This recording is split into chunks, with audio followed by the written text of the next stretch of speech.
여러분, 우리가 전쟁을 믿음으로 선포하고 전쟁이 시작됐습니다. 원래 교회가 세상을 공격하는 거죠. 근데 전쟁을 선포해놓고 우리가 전쟁을 까먹으면 어떡합니까? 전쟁하자 해놓고 우리가 그냥 무장을 다 해제하고 있으면 어떻게 되겠어요? 당연히 피해를 보겠죠. 지금은 집중과 무장이 필요한 때입니다. 그런데 어떤 방식으로 사단이 공격하든 하나님이 우리에게 놀라운 무기를 주셨는데요. 여러분, 이 세상의 무기는 세월이 흘러가면 다 재래식 무기가 되어서 폐기하고 신무기 계속 나와요. 그런데 하나님 우리에게 주신 이 무기는 세월이 아무리 마르겨도 사단의 전술이 아무리 바뀌어도 이것만 들고 나가면 항상 이겨요. 영원한 신무기예요. 그 영원한 신무기를 하나님 우리에게 주셨어요. 무장만 잘하면 늘 절대로 패배하지 않습니다. 여러분, 적의 공격을 완벽하게 막을 수 있는 무기는 두 가지입니다. 기도와 말씀입니다. 기도는 영혼의 호흡이기도 하고 또 영혼의 운동이기도 한데요. 영적인 부분에도 근력이 필요하죠. 근력. 영적 근력을 키우려면 기도를 꾸준하게 해야 돼요. 운동을 안 하면 근육이 없어지죠. 저는 아직 이게 배가 빨래판 같은 이런 걸 한 번도 해본 적이 없어서 잘 모르는데요. 운동하는 분 얘기가 운동을 하면 근육이 생기는데요. 안 하면 금방 없어진대요. 안 하면. 영적인 근력도 똑같아요. 기도를 안 하면 근력이 떨어져요. 근력이 떨어지면 힘이 약해지는 거예요. 여러분, 기도로 영적인 근력을 키우시기 바랍니다. 또 하나 하나님이 우리에게 주신 완벽한 무기는 말씀입니다. 말씀. 우리의 육체가 안 먹으면 어떻게 됩니까? 처음에는 약해지죠? 계속 안 먹으면 죽겠죠? 영은 어떨까요? 똑같은 이치입니다. 굶기면 힘이 없어요. 계속 굶기면 거의 죽어요. 여러분, 여러분의 영을 굶겨 죽이지 마시기를 바랍니다. 워낙 안 먹여서 다 그냥 피골이 상접한, 안 건드려도 혼자 그냥 서지도 못하는 이런 상태를 갖고 있는 사람이 사실은 적지 않고, 이건 하나님 볼 때는 너무 안타까운 일입니다. 영이 강해지고 활발하게 움직이려고 하면 잘 먹여야 됩니다. 뭘 먹입니까? 하나님 말씀을 먹여야 돼요. 이 무장이 지금 우리에게 가장 필요한 일입니다. 0908-1020 이게 뭔지 아시죠? 이게 암호가 아니고 9월 8일, 10월 20일 그런 말인데요. 이날을 꼭 기억하시고 이날에 한국 교회의 미래를 가로막고 있는 여리고를 정복하게 되시기를 바랍니다. 지난 두 주 말씀 간단히 복습하겠습니다. 약속과 관련해서 사람들이 가지고 있는 두 가지 오해를 잊지 마시기 바랍니다. 첫 번째 오해는 뭡니까? 하나님의 약속은 무조건 이루어진다는 생각입니다. 여러분, 하나님의 약속이 있어도 믿음이 없으면 그 약속의 성취를 보지 못합니다. 대표적인 예가 뭐죠? 출애굽 1세대입니다. 두 번째 오해입니다. 하나님의 약속은 아주 쉽게 이루어진다는 생각입니다. 그러나 가장 어려운 성 여리고가 약속이 있는 땅 가나안 안에 있었습니다. 그리고 모세가 이스라엘 백성을 출애굽시키라고 특별히 하나님의 부름을 받고 사명을 받고 바로에게 갔습니다. 우리의 상상은 이거죠. 한번 만나고 그냥 잘 타협이 돼서 나가는 겁니다. 그러나 몇 번 만났죠? 10번. 10번을 만나서 단판을 지은 후에야 백성을 출애굽시킬 수 있었다. 쉽지 않다. 이걸 잊지 마시기를 바랍니다. 그리고 오늘 우리 시대 교회가 반드시 정복해야 하는 여리고는 우리의 자녀들이라고 말씀을 드렸습니다. 사실은요, 자녀라는 여리고를 정복하지 못하면 우리 교회뿐만 아닙니다. 한국 교회는 미래가 없어져요. 반드시 정복해야 됩니다. 반드시 무너뜨려야 됩니다. 우리의 자녀들이 정말 요새처럼 변해가고 있지만 하나님의 약속이 있는 여리고가 무너졌던 것처럼 우리의 여리고도 반드시 무너진다는 사실을 진실로 믿으시기 바랍니다. 여리고성을 무너뜨리는데 가장 필요한 게 뭡니까? 믿음이에요. 믿음. 하나님을 믿으십시오. 여러분, 지난주 우리는 여리고가 무엇인지에 대해서 말씀을 참고했습니다. 그리고 우리의 자녀가 우리가 정복해야 되는 여리고라는 사실을 확인했습니다. 자, 그러면 다시 한번 여러분의 여리고 앞에 한번 서보시기를 바랍니다. 무너질까요?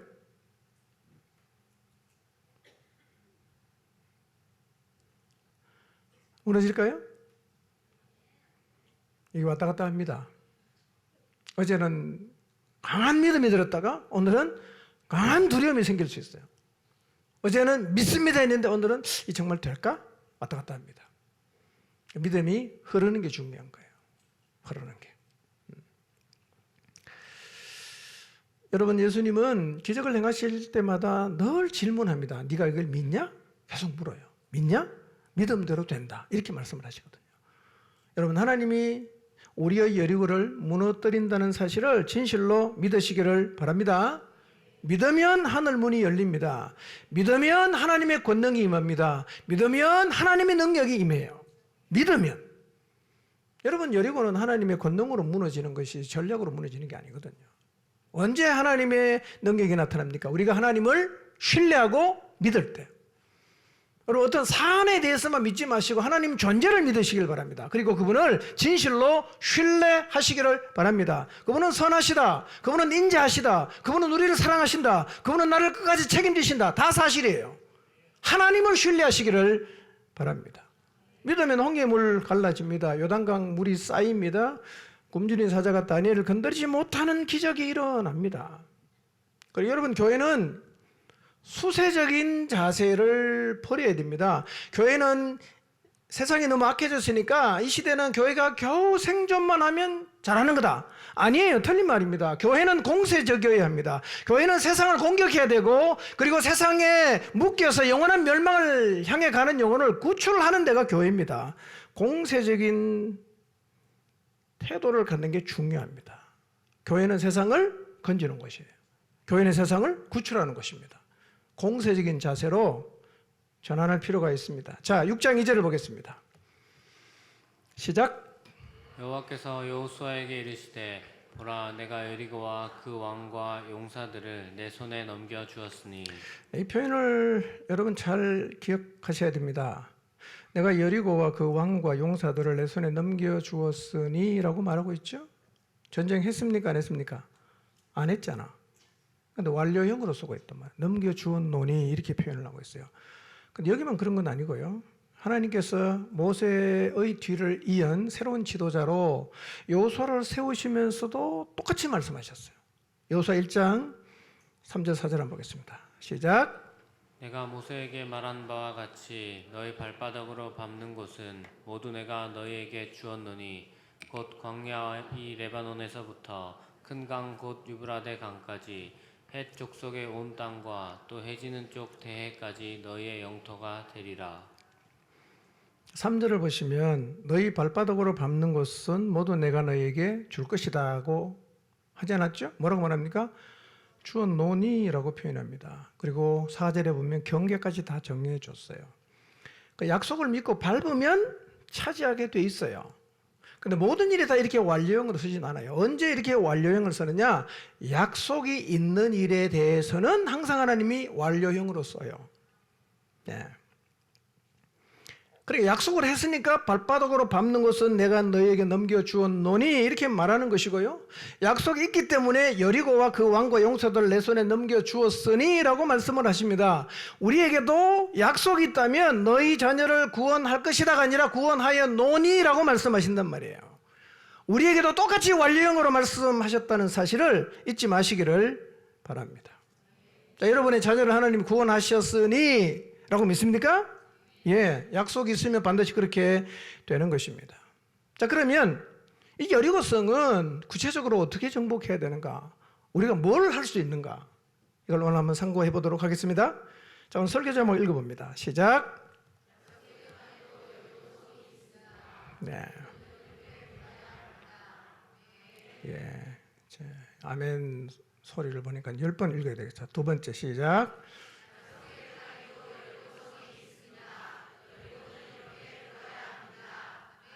아멘. 여러분 어떻게 돌아야 되냐? 하나님이 하시긴 하시는데 우리는 그냥 가만히 있으면 되냐? 그건 아니죠. 뭘 하라고 하셨어요. 뭘 하라고 하셨나? 왜 이렇게 하라고 하셨냐? 그 의미가 뭘까? 그걸 좀 생각해 보도록 하겠습니다. 자, 먼저 6절에서 9절을 봅니다. 시작.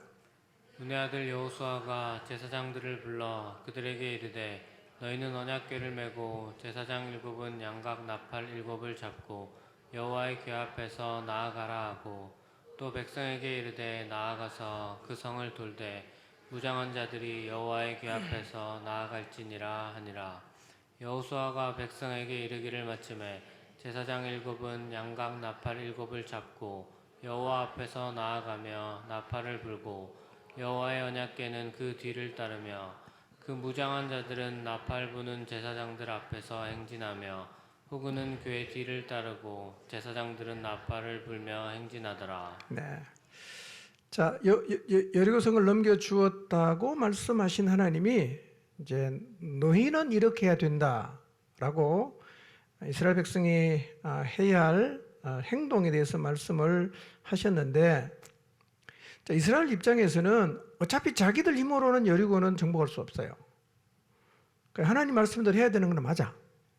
근데 문제는 뭐냐면 이 하나님이 여리고성 정복을 위해 주신 전략이 너무 이게 받아들이기 어렵다는 거예요. 너무 말이 안 되거든. 돈다고 무너지겠냐? 뭐 여러 질문이 많이 나올 수 있는 이런 전략을 주셨어요.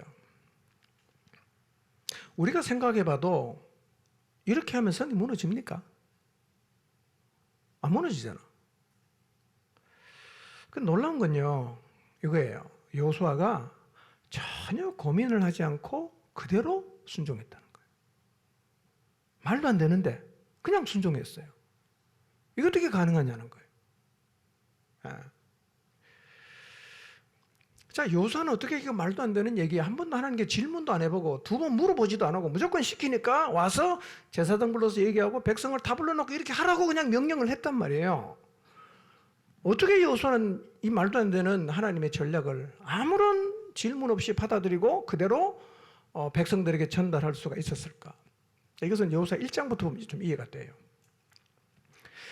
1장에 보면 하나님이 여호수아를 모세의 후계자로 세우신 다음에 주야로 하나님 말씀을 묵상해라 라고 말씀을 하시고, 실제로 여호수아가 마지막 고별사를 하는 걸 보면 그는 평생을 살면서 주야로 하나님 말씀을 묵상하고 그 말씀에 순종했어요.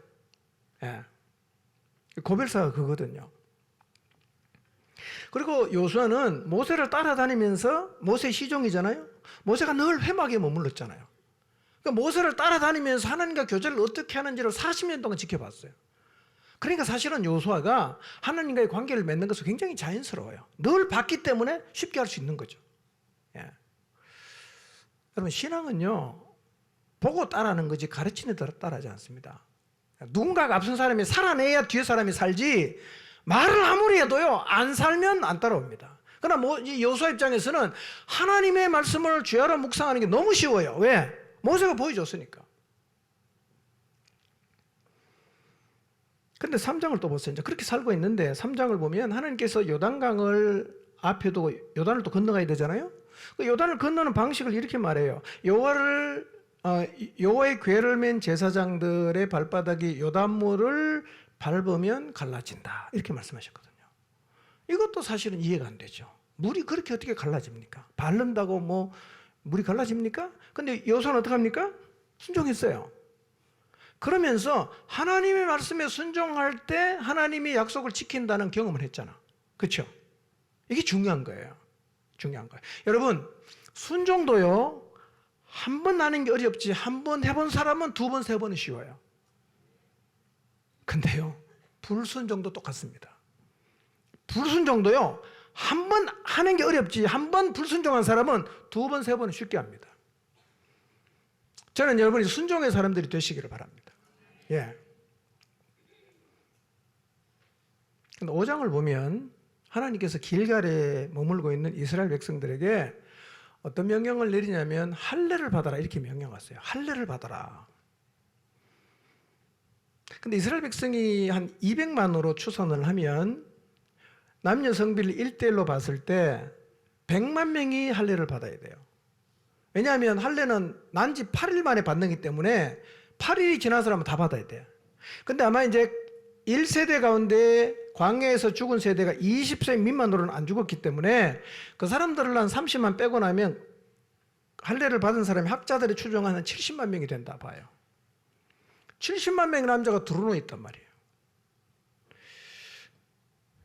근데 사실은 이 말씀이 무리해 보이는 이유가 뭐냐면, 지도를 보여주실래요? 이 길갈은요, 여리고에서 3km밖에 안 떨어졌어요.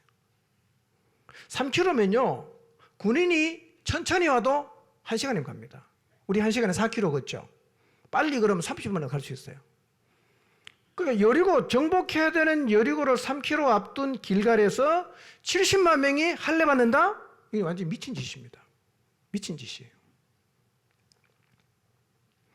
여러분, 만약에 할례했다가 정보가 누설이 되면 이스라엘은요, 전쟁 한 번 못 해보고 거기서 몰살당하는 거예요. 세겜성의 일 기억하시죠? 시몬과 레위가 세겜성 사람의 할례 받게 놓고 다 때려 죽였잖아. 3일 만에 가서. 근데 여호수아가 순종했는데요, 완전히 회복되기까지 일주일의 기간 동안 하나님이 지켜줬어요. 여호수아는 순종의 경험이 누적이 되는 거죠. 이런 경험이 누적이 돼요. 그러다가 5장 뒷부분에 보면 여리고성 가까이 왔을 때 누굴 만나냐면 여호와의 군대 대장을 만나요. 그리고 여호수아가 완전히 엎드립니다. 절합니다. 군대 대장이 말합니다. 내 발에서 신을 벗어라. 신을 벗어라. 네 마음대로 하지 마라. 이제 주권을 내려놔라. 뭐 이런 얘기거든요. 신을 벗었어요.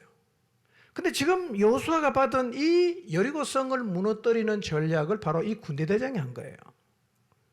그러니까 여호수아는 순종하는 게 가능한 거예요. 이분이 말씀하시면 내가 순종해야지. 여러분, 일상에서 순종을 통해서 하나님을 자주 경험할수록 순종이 쉬워집니다. 어느 순간에 가면 주변 사람이 다 말이 안 된다고 해도 나는 할 수 있어요. 왜? 순종의 경험이 쌓이면 또 순종하는 게 어렵지 않아요. 저는 우리 모두가 순종을 통해서 자주 하나님의 능력을 경험하게 되기를 바랍니다. 또 하나는요, 이스라엘 백성도 여호수아가 말했을 때 아무도 이설을 제기 안 하고 다 순종하거든요. 이게 어떻게, 그러니까 이스라엘 백성이 대단한 거예요. 오늘 우리에게 그런 명령이 있으면요, 아마 우리 중에 반 정도는 미쳤다고 할 수도 있어요. 근데 아무도 이설을 제기 안 하고 다 순종을 하거든요. 이 순종의 바탕이 뭘까? 그게 광야 40년의 연단이에요. 광야는 참 신비로운 것입니다. 광야는 내 힘으로 살 수 없는 데입니다. 광야를 경험하는 사람은 하나님을 향한 믿음을 가질 수 있어요. 믿음은 어디서 생기냐? 광야에서 생기는 거예요. 만약 이스라엘 백성이 출애굽에서 광야로 안 가고 바로 가나안으로 갔다면 이성적으로 이해되지 않고 군사 전략상으로 말도 안 되는 이 하나님 말씀을 받아들이지 못했을 것이고, 자기 방식대로 나갔다면 백전백패했을 거예요. 그러나 광야를 40년 지났잖아. 하나님만 쳐다봐야 돼요. 그러면서 뭘 배웁니까? 하나님께 순종하는 걸 배워요. 하나님을 신뢰하는 법을 배운 거예요. 그러니까 순종이 가능해져요. 여러분, 그래서 자기 주장이 너무 강하고 고집이 너무 세고 자기 생각을 절대로 안 내려놓는 사람은요, 하나님은 광야로 데리고 갑니다. 광야로 가지 않는 한 변하지 않아요. 절대로 안 꺾습니다. 광야의 연단이 없는 사람은 자기의 상식과 생각을 절대로 포기하지 않습니다. 그러나 광야의 연단을 거친 사람은 하나님의 방법이 진짜 말이 안 되는 것처럼 보여도 자기 생각 다 내려놓습니다. 그리고 하나님께 순종합니다. 광야가요, 우리를 만들어요. 광야 너무 힘들어하지 마세요. 사실은 불편하죠. 광야가 힘들죠. 그러나 우리의 내면은 광야에 가지 않으면 절대로 안 만들어집니다. 광야를 통과했기 때문에요, 여호수아가 말했을 때 백성이 다 순종을 했어요. 자, 그러면 구체적으로 이제 여리고성을 어떻게 정복하냐? 첫 번째입니다. 여리고성을 정복하려고 하면 여리고성을 돌아야 됩니다. 여리고성을 돌아야 됩니다. 여러분, 만약에 이스라엘 백성이 여리고성을 돌지 않고 이 가나안 정복의 본부가 어디냐면 길갈이에요. 여리고 바로 3km 떨어진 그 길갈입니다. 그래서 이스라엘 백성은 전쟁하고는 길갈로 돌아와요. 전쟁하고는 길갈로 돌아와요. 이 본부예요. 그렇다면 이스라엘 백성이 이 본부인 길갈에 앉아서 여리고성을 바라보면서 저 성이 무너질 줄 믿습니다. 하나님이 그렇게 할 줄 믿습니다. 라고 했다면 무너졌을까요? 안 무너졌을까요? 안 무너집니다. 안 무너집니다. 물론 이스라엘이 여리고를 무너뜨릴 수 없지요.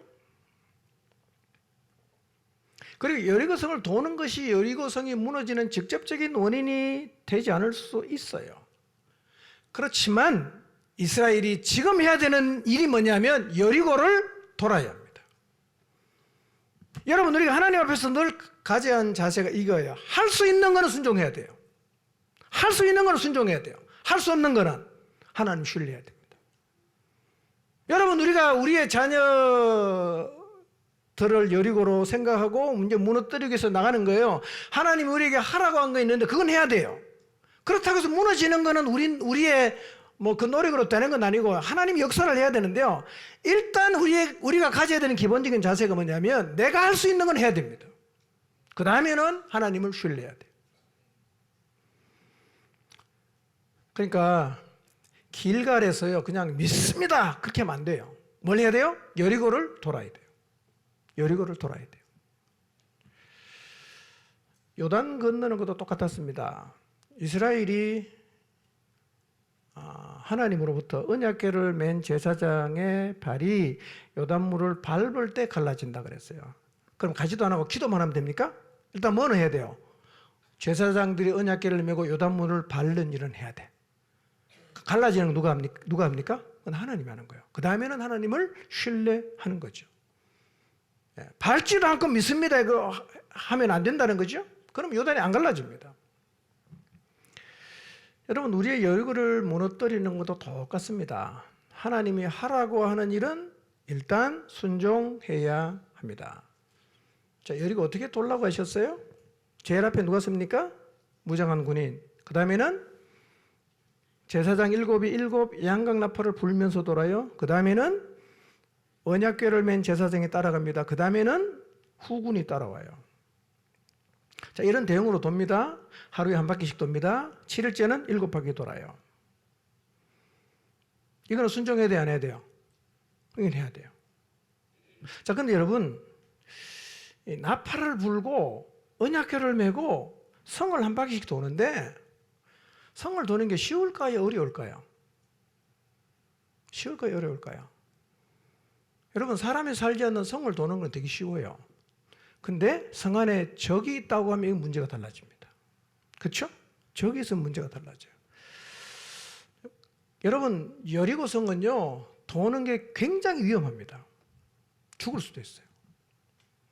자, 성경을 한번 보겠습니다. 사무엘하 11장 20절 21절입니다. 시작. 혹시 왕이 노하여 내게 말씀하기를 너희가 어찌하여 성에 그처럼 가까이 가서 싸웠느냐? 그들이 성 위에서 쏠 줄을 알지 못하였느냐? 여룻베셋의 아들 아비멜렉을 쳐 죽인 자가 누구냐? 여인 하나가 성에서 맷돌 윗짝을 그 위에 던지매 그가 데베스에서 죽지 아니하였느냐? 어찌하여 성에 가까이 갔더냐 하시거든 내가 말하기를 왕의 종 햇사람 우리아도 죽었나이다 하라. 네, 물론 우리아는 성 가까이 갔다가 갑자기 또 후퇴하라는 명령을 내려서 우리아는 화살에 맞고 죽었어요. 계략이 있긴 했어요. 그러나 성 가까이 가면 이런 위험이 있다는 거예요. 그 다음에 이 아비멜렉이라는 사람이 그 세겜의 지도자였다가 백성이 반역을 하니까 이제 전쟁에서 따라잡으려고 데베스까지 갔는데요. 사람들이 망대 위로 다 올라갔어요. 그러니까 망대에 가까이 갔는데 위에 있는 여인이 맷돌 윗짝을 던져서 맞아 죽었어요. 그러니까 성에 가까이 간다는 게 이렇게 위험한 거예요. 여리고성 돌다가 위에서 활 쏘면 어떡합니까? 화살을 쏘면 다 죽어요. 돌 던지면 굉장히 피해를 많이 입을 수 있죠. 그러니까요, 여러분, 여리고성 도는 쉽지 않습니다. 그래서 성경은 여리고성은 뭘로 돌았다고 말합니까? 믿음으로 돌았다고 말하는 거예요. 믿음이 없이는 겁이 나서 못 돕니다, 여러분. 그러니까 성 주변을 돌았을 때 생길 수 있는 위험이 어떤 건지는요, 그거는 공부를 안 해도 그냥 알아요. 뭐 뜨거운 물 붓든지 뭐 돌을 던지든지 활을 쏘든지 밑에 사람 속수무책 아닙니까? 그걸 다 알고 있어요. 그런데 이스라엘 백성은 하나님이 말씀하셨으니까 믿음으로 도는 거예요.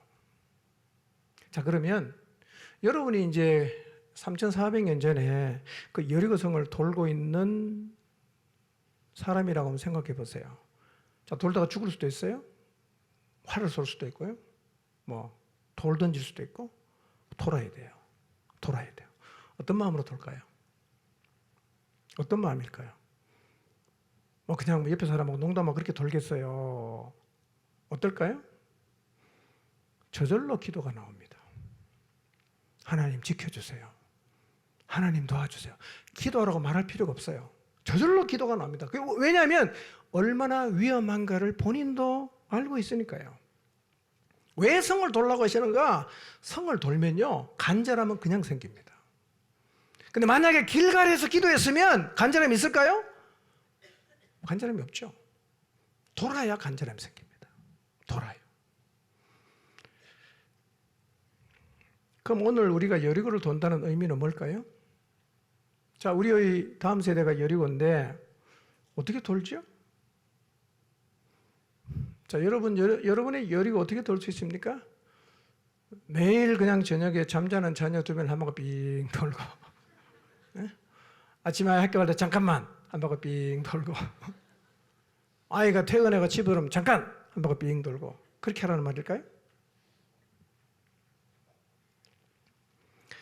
여러분, 우리는 우리의 여리고를 위해서 기도는 하지만 여리고를 돌지 않고 있을 수가 있습니다. 여리고 정복에 있어서 제일 편한 게 뭔지 아세요? 여리고 안 돌고 기도만 하는 거예요. 쉬워요. 기도는 할 수 있어요. 근데 한 바퀴 돌아보세요. 여러분의 자녀랑 한번 직면해 보세요. 대화 잘 됩니까? 긴장해야 돼요. 조심해야 돼요. 관계 깨질 수도 있거든요. 이스라엘은 이 부담스럽고 굉장히 위험한 여리고성을 매일 돌잖아요. 매일 여리고를 직면하는 거죠. 돌면서 이스라엘 백성은 내 안에 하나님을 향한 믿음이 있는가를 날마다 확인할 수 있었어요. 어떤 날은 너무 두려워갖고 가능하면 성 바깥쪽에서 돌려고 했을 수도 있고요. 어떤 날은 내 안에 믿음이 있으니까 성 가까이 붙어서 돌기도 했을 거예요. 자기 내면 속에 하나님을 향한 믿음이 왔다 갔다 하고 있다는 사실을 돌면서 아마 그들은 느꼈겠죠. 여리고를 돌라는 말은 여리고에 직면하라는 말이에요. 여러분의 여리고에 직면하십시오. 매일 직면하십시오. 이것이 우리가 해야 하는 순종이에요. 여러분의 자녀에게 한번 직면해 보세요. 대화가 잘 안 되지만, 말만 하면 싸우지만, 그래도 우리는 여리고를 돌아야 됩니다. 어떻게 직면하죠? 여러 가지 방법이 있을 거예요. 어쩌면 진짜 기도하는 마음으로 잠잘 때 아이 주변 한 10바퀴씩 돌아야 될 수도 있어요. 주여, 이 아이를 불쌍히 해주십시오. 이 아이를 구원해 주십시오. 계속 하나님께 기도해야 될 수도 있어요. 직면하는 방법은 개인마다 다 다르겠죠. 그러나 저는 그 중에 하나가 일단 여러분의 자녀와 한번 연결해서 소통을 한번 해보시길 바랍니다. 내버려 두지 마시고 소통하는 게요, 여리고성 도는 것만큼이나 긴장이 돼요. 말 잘못하면 대들잖아. 그냥 내가 한마디 하면 10마디 하잖아. 참 어렵습니다. 그러나 그 아이에게 직면해야 기도가 저절로 돼요. 직면을 해야 돼요. 하나님, 얘가 진짜 되겠습니까? 너무 힘듭니다. 또 기도하게 되고. 그래서 아마 하나님은 이스라엘 백성들에게 여리고를 돌라고 하신 것 같아요. 자주 만날 수 없다면 카톡이나 문자로 소통하는 것도 방법이 될 겁니다. 그러나 여러분이 카톡이나 문자나 대화를 한다면 정말 지혜가 필요해요. 여러분의 자녀 가운데 교회 안 나오고 있는 아이가 있다면 어떤 말을 제일 하고 싶어요? 그 말을 하면 안 돼요.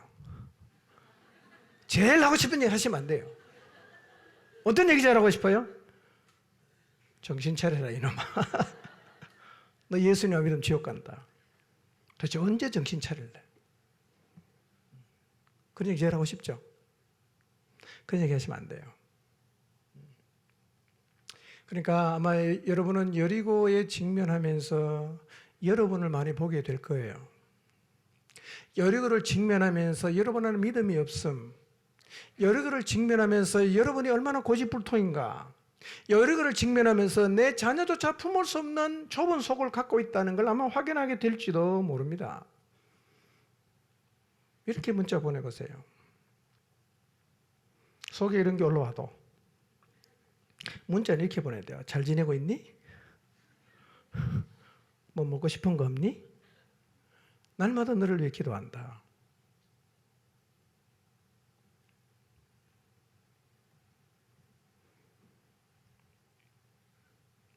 우리 좀 친하게 지내자. 맛있는 밥 한번 먹을까? 어떻게 자녀와 소통할지는 사실 여러분이 기도를 많이 해야 돼요. 성령께서 지혜를 주실 거예요. 중요한 건 이거예요. 날마다 직면하는 거예요. 쉽지 않습니다. 바쁜데 기도할 때도 생각이 안 날 수 있어요. 그냥 넘어가는 거예요. 아니요. 매일 직면하십시오. 날마다 소통하려고 노력하십시오. 여러분, 직면하면 기도가 저절로 나옵니다. 직면하면 내가 기도 외에는 할 수 있는 게 없구나. 더 하나님 앞에 간절하게 매어 달리게 될 겁니다. 직면하면 야, 내가 진짜 믿음 없구나. 하나님에게 믿음 좀 주십시오. 그런 기도가 절로 나와요. 오늘부터 한번 해보시기 바랍니다. 매일 여리고성을 도십시오. 매일 여리고성을 도십시오. 이게 우리가 순종해야 될 첫 번째예요. 두 번째, 하나님은 요소에게 명령하실 때 제사장 7을 불러다가 양강나팔을 불라 이렇게 말씀을 하셨어요. 대형에 보면 좀 특이한 게요. 자, 무장한 군 앞에 씁니다. 그 다음에 제사장 7이 양강나팔을 계속 불면서 돌아라. 그 다음에 세 번째, 언약궤가 그 뒤를 따르고 그 다음에 후군이 따르라 그랬거든요. 그러니까 앞에 무장한 군인이 뭐 앞에 좀 이렇게 문제되는 걸 해결을 하기 위해서 세우고 그 다음에 후군이 따라간다. 이건 이해가 되는데 그 중간은 사실은 잘 이해하기 어려울 수도 있어요. 성도는데 제사장이 왜 나팔을 부냐? 언약궤는 왜 들고 가냐? 무거운데. 네. 여러분, 이스라엘은요, 여리고성을 돌 때 계속 제사장이 부는 나팔 소리를 들었어요. 왜냐하면 제사장 7에게 나팔을 계속 불라 그랬거든요. 나팔을 계속 부는 거예요. 양강나팔을 웅 하고 불어요. 계속 불어요. 그 소리 계속 들으면 도는 거죠. 왜 하나님은 그러면 이스라엘 백성들이 이 여리고성을 돌 때 나팔 소리를 듣게 하셨을까 하는 거예요.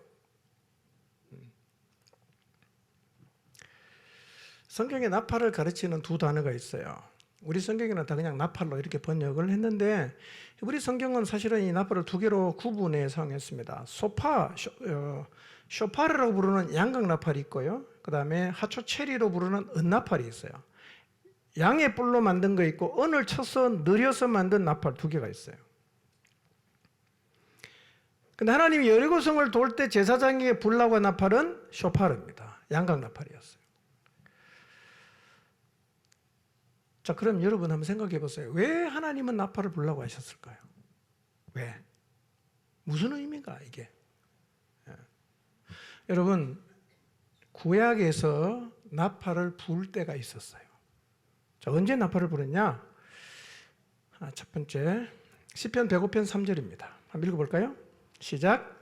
나팔 소리로 찬양하며 비파와 수금으로 찬양할지어다. 자, 이스라엘 백성은요, 나팔 소리를 들을 때 하나님을 찬양하고 예배를 했어요. 그 나팔 소리는 뭘 연상하게 합니까? 하나님을 예배하라, 하나님을 찬양하라. 그런 메시지예요. 그러니까 하나님께서 제사장 7이 양강나팔을 계속 부르라고 하시는 이유는 뭐냐면 이스라엘 백성이 그 위험한 성 주변을 돌면서 하나님을 찬양해야겠다, 하나님을 예배해야겠다라는 생각을 하게 되겠죠. 그게 하나님이 원하는 거예요. 나팔 소리를 들을 때마다 너희가 이 위험한 여리고성을 돌지만 하나님을 예배하고 하나님을 찬양해야 된다는 생각을 하기를 원하신 거예요. 그걸 기억하라는 거예요. 그러니까 두려움으로 도는 게 아니라 성을 돌면서 하나님을 예배하는 거예요. 성을 돌면서 나팔 소리를 들으면서 하나님을 찬양한단 말이에요. 두 번째 나팔을 언제 부르냐? 구약 성경을 보면 나팔 소리가 날 때 하나님이 임재하셨어요. 출애굽기 17장을 보면 19장을 보면 이스라엘 백성이 애굽을 떠난 지 석 달 만에 시내 광야에 도착합니다. 그리고 모세 시내산에 올라가서 하나님을 만나요. 그리고 하나님께서 모세를 통해서 이스라엘 백성과 언약을 체결하자고 하세요. 자, 한번 읽어볼까요? 출애굽기 19장 4절에서 6절입니다. 읽어봅니다. 시작. 내가 애굽 사람에게 어떻게 행하였음과 내가 어떻게 독수리 날개로 너희를 업어 내게로 인도하였음을 너희가 보았느니라. 세계가 다 내게 속하였나니 너희가 내 말을 잘 듣고 내 언약을 지키면 너희는 모든 민족 중에서 내 소유가 되겠고 너희가 내게 대하여 제사장 나라가 되며 거룩한 백성이 되리라. 너는 이 말을 이스라엘 자손에게 전할지니라. 자, 하나님께서 이스라엘 백성과 언약을 맺기를 원하십니다. 이렇게 말씀하세요. 너희가 내 말을 잘 듣고 내 언약을 지키면 너희는 모든 민족 중에서 내 소유가 되고 너희가 내게 대하여 제사장 나라가 되며 거룩한 백성이 될 거다. 언약을 맺을래?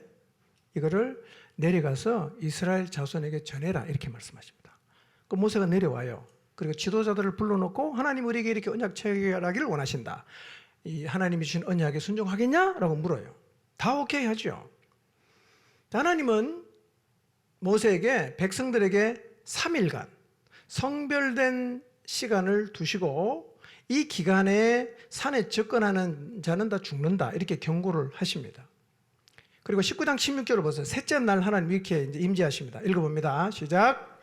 셋째 날 아침에 우레와 번개와 빽빽한 구름이 산 위에 있고 나팔 소리가 매우 크게 들리니 진중에 있는 모든 백성이 다 떨더라. 네, 약속한 3일이 됐어요. 모세가 이제 하나님 만나러 갑니다. 그리고 백성들은 산 기슭에 다 이렇게 서 있어요. 근데 산에서는 우레와 번개와 빽빽한 구름이 산에 쫙 있는데 그 사이를 뚫고 무슨 소리가 들립니까? 나팔 소리가 들리는 거예요. 이 나팔이 성경에 처음 등장하는 쇼파르라는 나팔입니다. 처음으로 나팔이 들리는 거예요. 그리고 안개가 자욱하고 여호와께서 불 가운데서 강림을 하시고 나팔 소리가 점점 커질 때 모세와 하나님이 대화를 시작하셨어요. 그러니까 나팔 소리가 크게 들릴 때 어떤 일이 났어요? 하나님이 임재하셨어요. 그러면 이스라엘 백성이 여리고성을 돌면서 나팔 소리를 들으면서 하나님 뭘 원하십니까? 나팔 소리가 날 때 어떤 일이 벌어졌다고요? 하나님이 임재하셨잖아. 나팔 소리 들으면서 하나님이 우리와 함께 계신다. 하나님 우리 가운데 임재해 계신다. 이거를 기억하기를 원하시는 거야. 내가 지금 너희와 함께 있다. 이걸 기억해라. 뭘로 말씀하십니까? 나팔로 말씀하시는 거예요. 그래서 제사장 7은 성을 돌 때 계속 나팔을 부는 거예요. 백성은 나팔 소리를 들으면서 어떤 생각을 합니까? 하나님을 예배해야지. 하나님을 찬양해야지. 하나님이 우리 가운데 임재해 계시는구나. 그걸 기억한단 말이에요. 하나님 그걸 원하시는 거예요. 그래서 나팔을 부르라고 하셨어요. 세 번째 나팔을 불었을 때 어떤 일이 났는가? 전쟁에서 승리를 주셨어요. 사사기 6장을 보면요. 기도원이 미디안과 전쟁을 할 때 32,000명 다 돌려보내고 몇 명 남았냐? 300명 딱 남았어요. 무기가 3개예요. 항아리, 횃불, 양각나팔이에요. 이거 들고 갔어요. 밤 2경쯤에 이 보초 교대 시간에 항아리를 깨고 그 다음에 나팔을 불었단 말이에요. 그때 이스라엘이 미디안과 전쟁에서 승리를 했습니다. 300명이 13만 5천 명을 이겼어요. 나팔은 어떤 의미입니까? 하나님이 우리에게 승리를 주신다. 그런 의미예요. 그러니까 하나님은 이스라엘 백성의 나팔 소리를 들으면서 뭘 기억하기를 원하십니까? 하나님이 우리에게 승리를 주신다. 제사장이 나팔을 불고 그 소리를 들으면서 성을 돌면서 하는 생각, 하나님이 우리에게 승리를 주신다. 이걸 기억하는 거예요. 민수기 10장을 보면 이 쇼파르가 아니라 은나팔이 나옵니다. 하초첼이라는 은나팔이 나오는데 이 은나팔도 부는 규례가 있어요. 한 번 불면 뭐 지도자가 나오고, 두 번 불면 백성이 다 오고, 또 길게 불면 뭐 어느 진이 출발하고 다 정해놨어요. 그런데 이 하초첼이 은나팔을 부는 규례 중에서 이 쇼파르라는 양각나팔을 부는 것하고 중복되는 게 있어요. 그게 뭐냐? 자, 9절을 한번 볼까요? 9절 읽어봅니다. 민수기 10장부터 시작. 너희가 약속의 땅에 도착하여 너희를 대적하는 원수들과 싸우러 나갈 때에 나팔을 불어라. 그러면 너희 하나님 나 여호와가 너희를 기억하고 너희를 원수들에게서 구원해 주겠다. 예. 쇼파르라는 나팔을 불었을 때도 전쟁에서 뭘 줬어요? 승리를 줬죠. 근데 이번에는 은나팔을 불 때 9절에 보니까 너희가 가나안 땅에 들어가서 원수와 싸우러 나갈 때 나팔을 불면 하나님이 너희를 기억하고 원수들에게서 구원해 주겠다는 약속이 있는 거예요. 그러니까 이 나팔을 불면 이스라엘 백성은 어떤 생각을 하게 됩니까? 하나님 우리에게 승리를 주신다. 하나님이 우리의 원수를 물리쳐 주신다. 라는 소리를, 나팔 소리를 통해서 듣게 되는 거예요. 돕니다. 나팔 소리 들립니다. 아, 우리가 이긴다. 하나님 우리를 기억하신다. 이거를 나팔 소리를 들으면서 이스라엘 백성이 기억을 했어요. 뿐만 아니라 나팔은요, 부림절, 수전절, 성전 봉헌 때, 그 다음에 전쟁을 이긴 성전일에도 계속 불라고 하시는데요. 그때는 왜 나팔을 부냐? 지금까지 너희를 인도하시고 보호하신 하나님을 기억하라. 그래서 절기 때마다 불고 월삭 때도 불고 계속 부는 거예요. 그러니까 하나님이 여리고성을 돌면서 제사장 7명에게 양각나팔을 불라고 하신 이유는 뭐냐면, 하나님을 예배해라. 이스라엘 가운데 임재해 계시는 하나님, 전쟁에 승리를 주시는 하나님, 지금까지 우리와 함께 하시면서 승리를 주신 하나님을 기억하기를 원하신 거예요. 기억하라 하나님을, 기억하라 승리를 주신 하나님, 기억하라 우리 가운데 임재해 계신 하나님을. 이게 나팔을 불라고 하신 이유예요. 우리도 이 나팔 소리 들어야겠죠? 우리의 나팔은 뭘까요? 우리 나팔은 뭘죠? 우리 저기서 나팔 불까요, 계속? 여러분, 우리의 나팔은 하나님이 우리에게 주신 약속의 말씀이에요.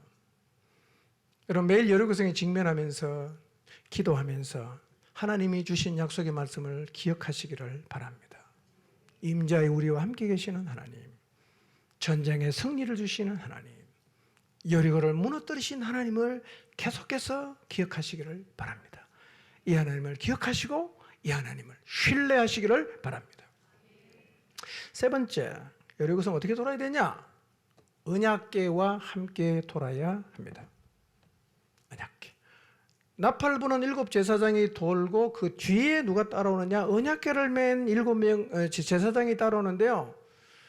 원래 언약궤는 레위 지파 중에 고하세 자손들이 어깨에 메고 가는데, 하나님은 이 여리고성을 돌 때는 제사장들에게 메라고 하세요. 언약궤는 뭘 상징합니까? 하나님 임재입니다. 똑같이. 그러니까 언약궤가 돈다는 의미가 뭘까요? 하나님이 같이 돈다는 거예요. 나도 같이 돕게. 이 얘기입니다. 이스라엘은 지금 성은 돌면서도 불안하죠. 오늘은 믿음이 있다가 내일은 믿음 없으면 내일 또 두렵고요. 막 겁나고, 뭐 내가 지금 미쳤나, 왜 이 짓 하고 있나, 뭐 이런 생각이 들 수가 있죠. 순간순간 밀려오는 겁니다. 이런 백성들에게 하나님은 나도 너희와 함께 간다. 이걸 보여주기 위해서 이 여리고성을 돌 때 뭘 같이 돌게 합니까? 언약궤가 돌게 하는 거예요. 그러니까 하나님이 제사장들에게 언약궤를 메고 성을 같이 돌라고 하신 것은 이런 얘기입니다. 나도 너랑 같이 갈게, 이거야. 나도 너랑 같이 갈게. 걱정하지 마. 나도 너희와 함께 한다. 이런 메시지예요. 여러분, 우리의 여리고를 향해 나갈 때 하나님이 우리와 같이 간다는 사실을 잊지 마시기를 바랍니다. 지금도 하나님이 우리와 함께 가시고 계십니다. 마지막 네 번째, 어떻게 돌아야 되냐? 침묵하면서 돌아야 됩니다. 침묵하면서 돌아야 됩니다. 자, 6장 10절 11절 한번 볼까요? 시작. 여호수아가 백성에게 명령하여 이르되 너희는 외치지 말며 너희 음성을 들리게 하지 말며 너희 입에서 아무 말도 내지 말라. 그리하다가 내가 너희에게 명령하여 외치라 하는 날에 외칠지니라 하고 여호와의 개가 그 성을 한 번 돌게 하고 그들이 진영으로 들어와서 진영에서 자니라. 자, 여리고성을 돌 때 꼭 기억해야 되는 것 중에 하나는 침묵하라는 겁니다. 침묵하라. 자, 10절에 그랬죠. 너희는 외치지 말라. 함성을 지르지 말라는 거예요. 예. 혹시 너무 이게 말도 안 되는 일을 하다 보니까 스트레스 받아갖고 와 이렇게 소리 지르고 싶은 사람이 있었을지 모르겠는데요. 일단 하나님은 함성을 지르지 말아라. 그 다음에 너희 음성이 다른 사람에게 들리기도 하지 말고 아무 말도 하지 말라. 그렇게 말씀을 하셨어요. 언제 소리치라고 합니까? 마지막 날 7바퀴 돌고 내가 외치라고 하는 그때 너희가 외쳐라. 그때 말하라는 거예요. 여러분, 왜 하나님이 침묵을 명령하신 걸까요? 왜? 여러분, 언어는 굉장히 중요합니다. 여러분, 언어는 혼적인 영역처럼 생각이 되지만 언어는 영적인 영역입니다. 하나님이 창조한 존재 중에서 언어를 사용하는 존재는 사람과 천사밖에 없습니다. 어떤 짐승도 말을 못해요. 말하는 짐승 있습니까? 없죠. 여러분, 원숭이는 인간의 뇌와 30% 같답니다. 원숭이 말합니까? 못합니다. 언어는 영적인 영역이에요. 그래서 그 사람이 사용하는 언어를 보면 그 사람의 영적인 상태를 알 수 있어요. 언어는 영적인 거거든요. 그러나 영적으로 약하거나 하나님과의 관계가 깨져 있는 사람은요, 입만 열면 부정적인 말을 합니다. 안 돼, 못 해, 할 수 없어, 틀렸어. 계속 부정적인 얘기를 해요. 왜 부정적인 얘기를 하겠어요? 여러분, 하나님과의 관계가 잘 연결되어 있고 관계가 잘 되는 사람은요, 부정적인 얘기를 하지 않습니다. 왜냐하면 하나님이 선하시잖아. 하나님 약속을 지키잖아. 그러니까 하나님 말씀을 따라서 진리를 얘기하면요, 부정적인 얘기를 안 해요. 사랑을 믿거든요. 하나님의 신실하심을 믿거든요. 그런데 부정적인 얘기를 많이 한다는 것은요, 지금 하나님과 관계가 제대로 안 되고 있다는 얘기입니다.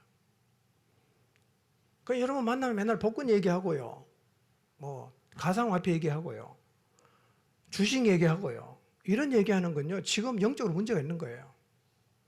여러분, 일확천금 꿈꾸지 마세요. 예, 하나님 그렇게 우리에게 복을 주시는 분이 아니에요. 예, 뭐 그런 얘기 너무 감동받지 마시고요. 누가 뭐 기도 몇 년에서 뭐 받았다더라 뭐. 아니 그런 거 도전 받지 말고 성경 읽다가 좀 도전을 받아야 됩니다, 여러분. 예, 일확천금 꿈꾸지 마세요. 예, 그렇게 받으면 재앙입니다, 그게요. 왜 그렇게 되냐? 사실은 영적인 존재인 인간이 하나님과 소통이 잘 안 되기 때문에 자꾸 엉뚱한 세상 가치에 영향을 받고 그런 말을 자꾸 하게 된다는 거죠. 그러니까 여러분, 우리의 언어를 보면 영적인 상태를 알고 우리의 언어에 부정적이고 그리고 비성경적인 얘기를 계속해야 된다는 것은 뭐가 문제가 있다? 영적인 문제가 있는 거예요. 여러분, 만약에 여리고성을 도는 이스라엘 백성들에게 말을 자유롭게 하게 했다면 아마 이스라엘 백성은 여리고를 7일 동안 못 돌았을 거예요. 여러분, 영이 죽어 있는 사람, 영이 약한 사람, 하나님과의 관계가 깨진 사람은요, 사탄이 주는 말을 못 밀어냅니다. 받아 그냥 입으로 다 뱉어버립니다. 그 영이 약해서 그런 거죠. 여러분, 하나님과 깊은 관계가 안 되고 소통이 안 되는 사람은요, 사단이 뭘 생각을 집어넣으면 그거 다 말로 해버립니다. 그게 여러분 영적인 거예요, 그게요. 그러니까 이제 그렇게 말을 내뱉는 사람이 하는 얘기는 뭐겠어요? 여리고성 돌면서 야, 해봐야 소용없다. 허심서지 마라. 그게 말이 되냐? 무슨 하나님 타령이냐? 걔는 안 돼. 쓸데없는 짓 하지 마. 다 이게 뭐예요? 사탄이 주는 말을 밀어내지 못하고 받아서 그냥 입으로 내뱉는 거예요. 여러분, 누군가의 입에서 부정적인 말이 나오기 시작하면 전염이 돼요. 누구한테 전염되겠어요? 밀어낼 수 없는 사람이 다 전염됩니다. 그러나 밀어낼 힘이 있는 사람은 그런 말에 전염이 안 돼요. 누가 그냥 이상한 얘기하면 그냥 금세 그냥 동화되는 건요. 못 밀어내서 그런 거예요. 그러나 영적으로 깨어있는 사람은 그 말에 절대로 합류하지 않습니다. 합류하지 않아요. 자, 그러면 부정적인 말이 나와요. 전염되는 사람이 생겨나요? 그럼 어떻게 되겠어요? 두 팔은 나뉘겠죠. 계속 돌잡아, 고만 돌잡아. 피 튀게 싸우겠죠. 그럼 자멸하는 거죠. 그러니까 여리고 돌 때는 하나님이 뭐라고 말씀하십니까? 침묵하라는 거예요. 침묵하라. 여러분, 여리고를 돌 때 부정적인 말 내뱉지 마시길 바랍니다. 사단이 우리 마음속에요. 해도 소용없다, 안 된다, 하지 마라, 기도가 뭔 소용이냐, 하나님 한다면 진짜 믿냐, 이런 생각을 계속 집어넣어요. 이게 확 받아들이잖아요. 기도가 안 돼요. 그 생각이 딱 자리를 잡으면요, 기도가 무슨 소용이 있겠나는 생각이 드는 거예요. 기도가 무슨 의미가 있나? 안 될 텐데. 이렇게 된단 말이에요. 여러분, 기도하다 그런 생각이 들면요, 절대로 그냥 나가면 안 돼. 계속 앉아 있어야 됩니다. 계속 앉아 기도하세요. 어느 순간 지나면 그 마음이 싹 없어집니다. 밀어내는 거죠.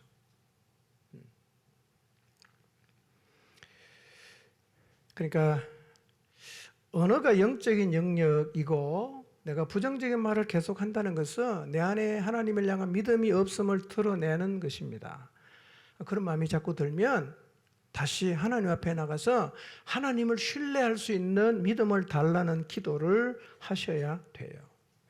자, 그러면 외치라고 할 때까지는 입 열지 말라고 했죠. 그렇죠? 침묵하라고 했죠. 어떻게 하면 되죠? 아무 말도 하지 않고 아무 생각도 없이 그냥 무심하게 돌라, 그런 말일까요? 그렇게 오해하시면 안 돼요. 말을 하지 말라고 했으니까 그냥 나는 이제 아예 이 일에 신경도 안 쓰고 그냥 아무 기대와 희망도 안 갖고 그냥 영혼 없이 그냥 돌기만 하겠다, 그렇게 하라는 말이 아니에요. 여리고성은요, 나팔 소리를 들으면서 도는 거예요. 언약궤를 바라보면서 가는 거예요. 하나님이 우리와 함께 계시는구나. 하나님이 이 전쟁에서 승리를 주신다. 하나님을 예배해야 된다. 그 나팔 소리를 듣고 언약궤를 바라보면서 성을 돌면서 우리 안에 뭐가 자꾸 생겨나야 되냐면 믿음이 자꾸 생겨나야 돼요. 하나님을 향한 기대와 소망이 계속해서 머금어져야 돼요. 그래서 시간이 가면 갈수록 이게 내 안에서 점점 커져야 됩니다. 가슴이 터질 정도로 우리의 마음속에 하나님을 향한 믿음과 기대와 소망이 부풀어야 된단 말이에요. 그러다가 7일째 7바퀴 돌 쯤에는 정말 심장이 터질 듯 내 속에 하나님을 향한 믿음이 팽창되어서 하나님이 외치라고 할 때 그때 선포하듯이 믿음으로 외쳐야 됩니다. 그때 성이 무너져 내리는 거예요.